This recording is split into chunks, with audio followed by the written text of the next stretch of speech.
Welcome to Madasaling Pinoy, your prayer partner. Ngayon ay Sabado ng ika-33 linggo sa karaniwang panahon.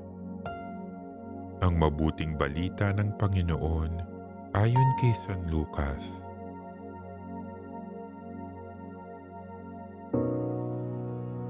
Noong panahong iyon, may ilang Saduseyo na lumapit kay Jesus.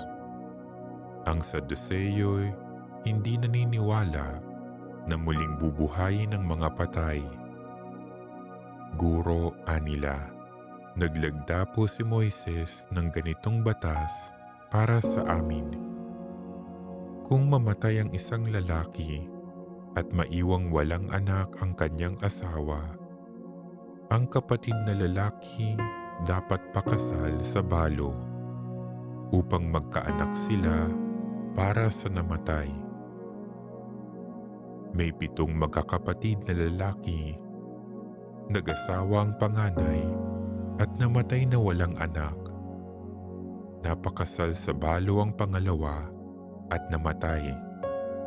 Gayon din ang nangyari sa pangatlo hanggang sa pampito. Isa-isang napangasawa ng babae at pawang namatay na walang anak. Sa kahuli-hulihay, namatay naman ang babae. Sa muling pagkabuhay, sino po sa 7 ang kikilalaning asawa niya, yamang napangasawa niya silang lahat? Sumagot si Jesus, "Sa buhay na ito, ang lalaki at mga babae nag-aasawa.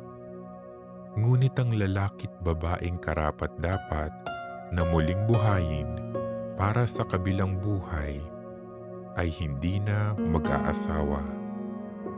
Hindi na sila mamamatay sapagkat matutulad sila sa mga anghel at sila'y mga anak ng Diyos, yamang muli silang binuhay."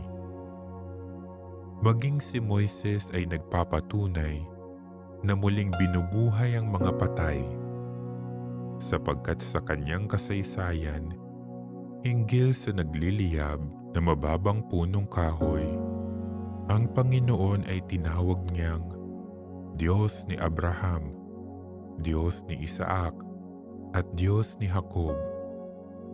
Ngunit ang Diyos ay hindi Diyos ng mga patay, kundi ng mga buhay. Sa Kanya'y buhay ang lahat.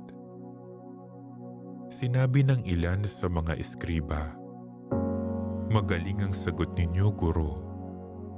At wala nang nangahas na magtanong sa Kanya ng anuman. Ang mabuting balita ng Panginoon.